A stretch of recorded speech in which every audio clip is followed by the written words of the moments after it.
Good morning all of you. आज अपन बात करेंगे मुख्य रूप से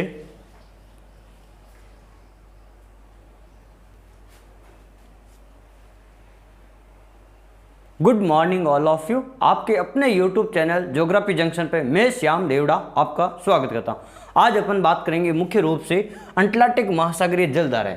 सबसे पहले तो जो जलधाराएं होती है वो मुख्य रूप से जो समुद्र का जो ऊपरी सतह का जो पानी है वो किसी निश्चित दिशा में चलता है। जैसे 0 से 30 डिग्री के बीच में अगर वो किसी एक दिशा में जा रहा है तो वो व्यापारिक पवनों के कारण जा रहा है या पृथ्वी की घूर्णन गति के कारण।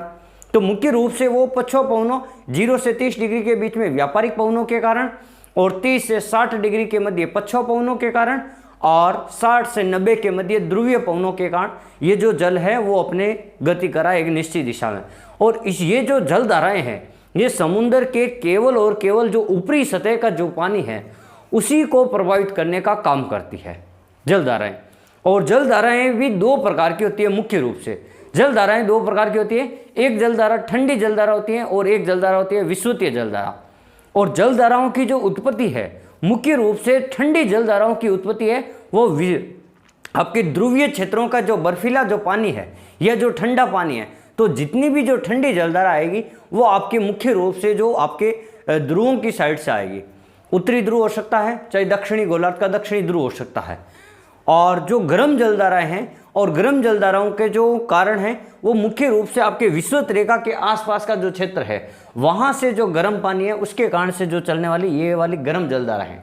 तो जलधाराएं समुद्र के ऊपरी सतह का जो पानी है वो निश्चित एक दिशा में चलता है, उसे जलधारा कहते हैं। जलधारा मुख्य रूप से दो प्रकार की होती है, ठंडी जलधारा और गर्म जलधारा। ठंडी जलधारा मुख्य रूप से आपके ध्रुवों के क्षेत्र से आएगी और गर्म जलधारा जिसका उत्पत्ति का केंद्र मुख्य रूप से आपके विषुवत रेखा के आसपास का जो क्षेत्र होगा वहाँ पे होगी, या अपन कह सकते हैं उष्ण जो प्रदेश वाला क्षेत्र होगा वहाँ से आपकी जलधारा गर्म जलधारा आएगी।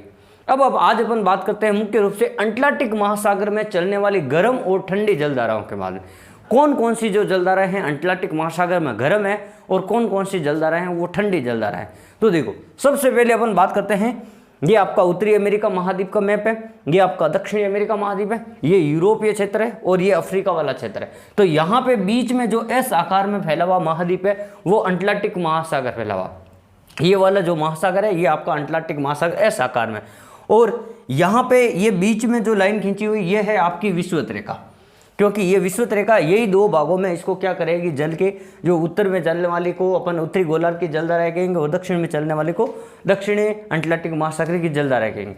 तो देखो सबसे पहले तो अपन बात करेंगे यहाँ एक विषुवत रेखा लाइन खींची हुई। तो विषुवत रेखा के पास में जो चलने वाले जो जलधारा है ये वाले इसको कहेंगे विषुवतीय गर्म जलधारा।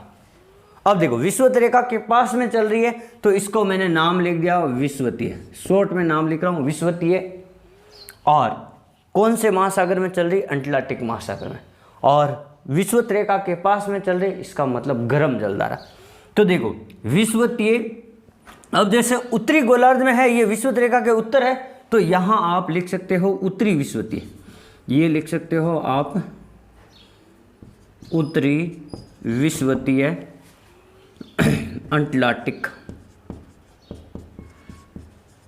अंटार्कटिक गर्म जलधारा।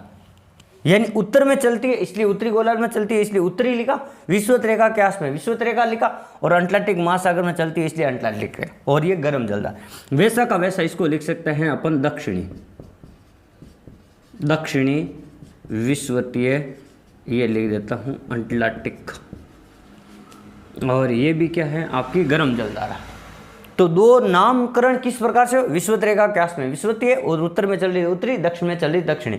तो जितने भी उत्तर और दक्षिणी और विषुवतीय लगा हुआ इसका मतलब वो गर्म जलधारा। तो ये दो जलधारा। अब ये जो विषुवतीय जलधारा यहाँ पे देखो 0 से 30 डिग्री के मध्य का क्षेत्र है, व्यापारिक पवनों का क्षेत्र है। यहाँ पर व्यापारिक पवनें वैश्विक स्तर पर चलती है और एक निश्चित दिशा में चलती है, इसलिए ये यहाँ पर इस दिशा में चलने का काम कर रही है ये वाली पवन।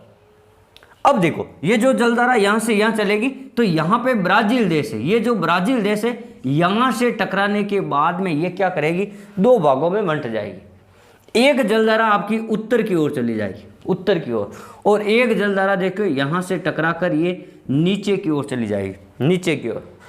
तो पहले अपन दक्षिणी गोलार्ध की बात कर लेते हैं। तो ये जो जलधारा नीचे की ओर जा रही है, यहाँ पे एक देश है, द्वीप है,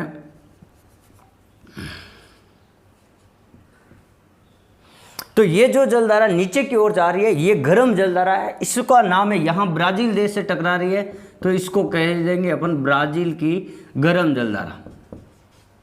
देखो ये नामकरण कहाँ से हुआ, मैं यहाँ पे देखो डबल टिक मार कर रहा हूँ। ब्राजील देश से टकराने के कारण इसे अपन ब्राजील की गर्म जलधारा के नाम से जाना जाता है, पहली बात।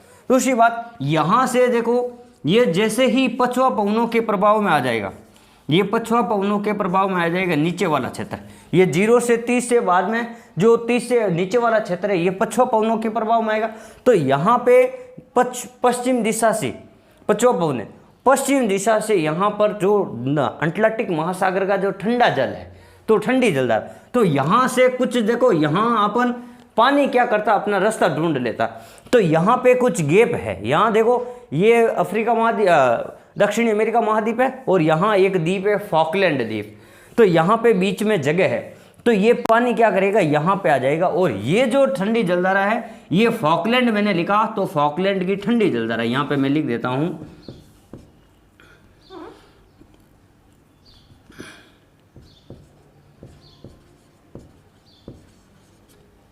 फॉकलैंड की, यहाँ लिख देता हूँ ठंडी जलधारा। तो ये देखो ये कहाँ से आ रही है, इधर से आ रही है, तो ये फॉकलैंड की ठंडी जलधारा के रूप में। फिर ये आगे बढ़ेगी पश्चिमी, यहाँ लिख देता हूँ पश्चिमी अटलांटिक ठंडी, अटलांटिक महासागर में चल रही है तो ये जलधारा। कहीं आपको पश्चिमी ठंडी जलधारा मिले तो वो सेम ही बात है, और पश्चिम अटलांटिक में चल रही तो अटलांटिक जलधारा। जैसे ये जाएगी तो ये अफ्रीका के कुछ भाग से क्या करेगी, ये टकराएगी, और आधी तो आगे चली जाएगी, आधी तो सीधी चली जाएगी, और जो नीचे वाला भाग है अफ्रीका महाद्वीप के दक्षिणी भाग से जब ये टकराएगी तो यहाँ पे एक ठंडी जलधारा का निर्माण होगा, और बाकी वाली आगे ऐसे चली जाएगी। तो यहाँ जो ठंडी जलधारा का निर्माण होगा उसे अपन कहते हैं बेंगुला, बेंगुला, बेंगुला की ठंडी जलधारा। तो ये हो गया बेंगुला की ठंडी जलधारा, यानी जो ये आपकी विषुवतीय दक्षिणी अटलांटिक महासागरीय जो गर्म जलधारा चल रही थी, ये ब्राजील देश से टकराकर ये नीचे की ओर ब्राजील की गर्म जलधारा के रूप में, फिर ये इधर से पश्चिम जो आपका अपर्वा है, यहाँ से ये फॉकलैंड के पास में फॉकलैंड की ठंडी जलधारा। जब ये पश्चिमी अटलांटिक ठंडी जलधारा आगे बढ़ेगी तो दक्षिणी अमेरिका महाद्वीप अफ्रीका महाद्वीप के दक्षिणी भाग से टकराने के बाद में ये कुछ भाग ऊपर की ओर चला जाएगा, तो इसे यहाँ पे अपन अफ्रीका के पश्चिमी तट पर इसे बेंगुला की ठंडी जलधारा के नाम से जाना जाता है।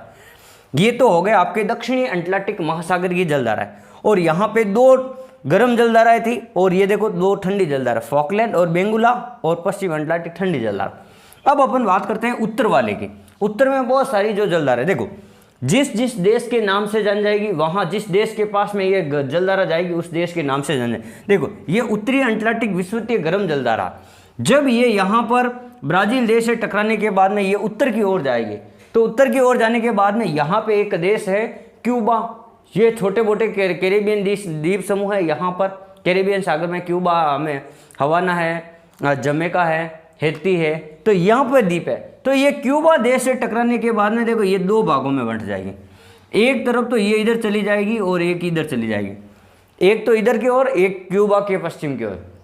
तो क्यूबा देश के ये पूर्व की ओर जाएगी, तो इसे अपन कहते हैं एंटीलीज की जलधारा। क्या कहते हैं इसे, अपन कहते हैं एंटीलीज की जलधारा, यानी एंटीलीज की जलधारा। तो यहां मैं ए का लिख देता हूं एंटीलीज, एंटीलीज की गर्म जलधारा, ये लिख दिया मैंने ए का एंटीलीज की गर्म जलधारा। क्यूबा के पश्चिम में, क्योंकि ये क्यूबा देश से टकराएगी, दो भागों में जाएगी। क्यूबा का जो इधर वाला भाग है, ये पूर्वी वाला भाग, पूर्वी वाले भाग में एंटीलीज की जलधारा, और क्यूबा के एक और जब जल जाएगा वो पश्चिम में, उसे अपन कहते हैं केएनई की जलधारा, केएनई की गर्म जलधारा। तो ये मैंने यहाँ पे लिख दिया ए और के का मतलब, तो आपको सीधा समझ। जब ये जलधारा यहाँ से इधर जाएगी, दोनों जब ये वापस क्यूबा देश से क्यूबा देश के बाद में जब ये जलधारा मिलेगी तो यहाँ पे एक देश है मैक्सिको, ये देखो ये एम वाला देश है मैक्सिको, तो इसे कहते हैं मैक्सिको, मैक्सिको की गर्म जलधारा। एम का मतलब हो जाएगा मैक्सिको की गर्म जलधारा, मैक्सिको की गर्म जलधारा एम का। जब ये मैक्सिको से आगे जाएगी तो यहाँ पे एक देश है फ्लोरिडा, देखो एफ लिखा हुआ, एफ का मतलब होता है फ्लोरिडा, तो आपको यहाँ पे समझ जाना है फ्लोरिडा। और मैं ऊपर लिख देता हूँ, ये एफ है, एफ का मतलब है यहाँ पे फ्लोरिडा, तो एफ बराबर हो जाएगा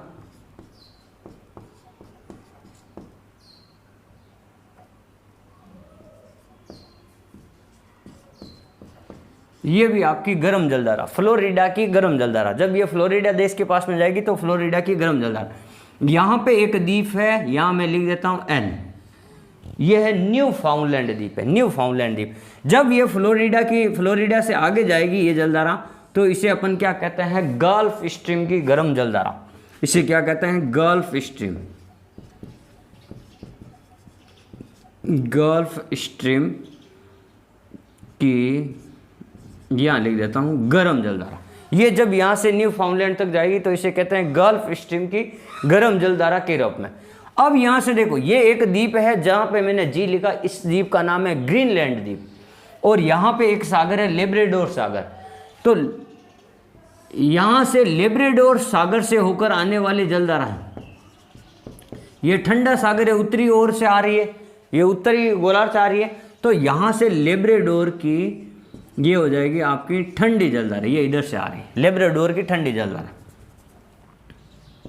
लेब्राडोर की ठंडी जलधारा। और ये ग्रीनलैंड के एक पूरी क्षेत्र से भी एक जलधारा आ रही है, ये भी उत्तर से आ रही है, तो इसको भी क्या कहते हैं, ग्रीनलैंड की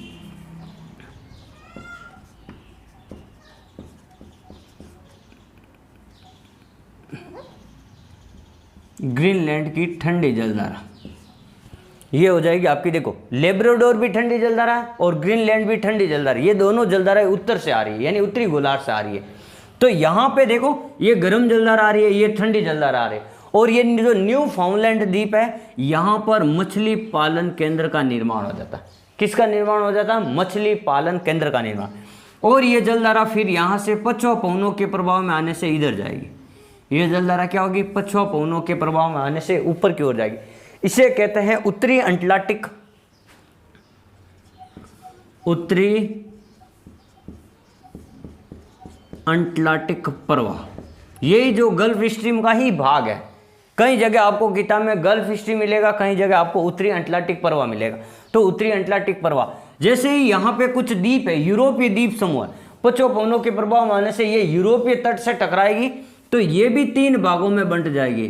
ये एक आइसलैंड, एक ये न्यू फाउंडलैंड आपके नॉर्वेजियन, और एक चली जाएगी आपके यहाँ पे एक देश है फ्रांस, बिस्के की खाड़ी। तो ये 3 जगह चली जाएगी। तो देखो ए का मतलब यहाँ पे मैं लिख देता हूँ आइसलैंड के पास में जो जलधारा आएगी, और एक ये नॉर्वे के पास में, और एक यहाँ आएगी बिस्के की खाड़ी पर। तो नॉर्वे के पास में तो आएगी नॉर्वेजियन, नॉर्वे की ठंडी जलधारा, नॉर्वे की गर्म जलधारा, और यहाँ आ जाएगी आपके इरमिंगर, इरमिंगर गर्म जलधारा, और यहाँ आ जाएगी एक रेनेल, रेनेल की गर्म जलधारा। तो ये जो उत्तरी अटलांटिक प्रवाह ये 3 भागों में बंट जाएगा आगे ऊपर की ओर, इरमिंगर की जलधारा, नॉर्वे की जलधारा और रेनेल की जलधारा। फिर अब यहाँ पछुआ पवनों का प्रभाव खत्म हो जाएगा, तो यहाँ पे फिर वापस व्यापारिक पवन 0 से 30 डिग्री के बीच में। तो यहाँ पे 2 द्वीप हैं, एक कनेरा और एक है मडेरा, एक कनारी द्वीप है, एक मडेरा द्वीप है।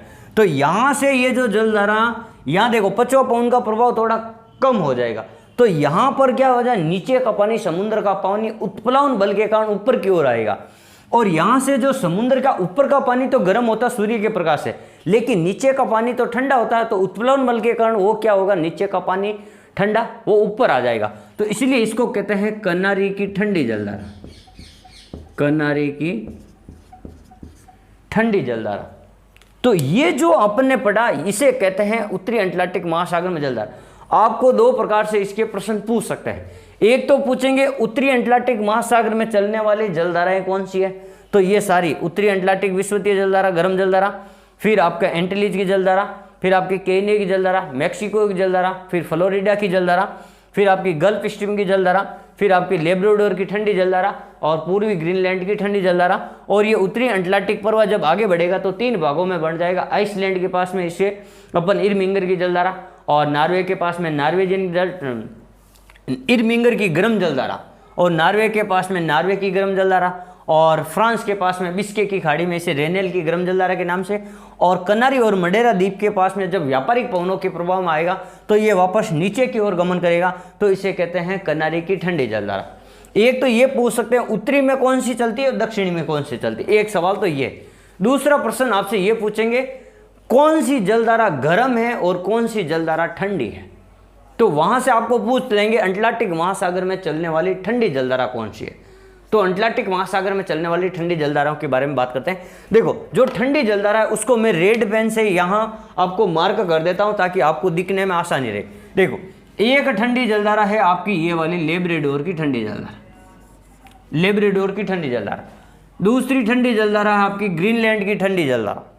तीसरी आपकी है कनारी की ठंडी जलधारा, और चौथी आपकी है फॉकलैंड की ठंडी जलधारा, और पांचवी है आपकी बेंगुला की ठंडी जलधारा, और छठी है आपकी पश्चिमी अटलांटिक प्रवाह ठंडी जलधारा।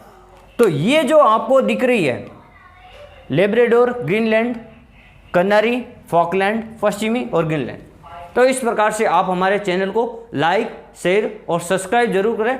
और जो ये जो चित्र है इसको आप आराम से अपनी कॉपी में नोट डाउन जरूर करें ताकि आपको समझने में और आसानी रहे। और इसी प्रकार से आपको 2 ही प्रश्न पूछेंगे, एक तो कौन से उत्तरी में है या दक्षिणी में है, और दूसरा आपसे पूछ सकते हैं ये जलधारा गर्म है या ठंडी जलधारा। जितनी भी इंपॉर्टेंट जलधारा थी मैंने आपको बता दी। आप हमारे चैनल को लाइक, शेयर और सब्सक्राइब जरूर करें।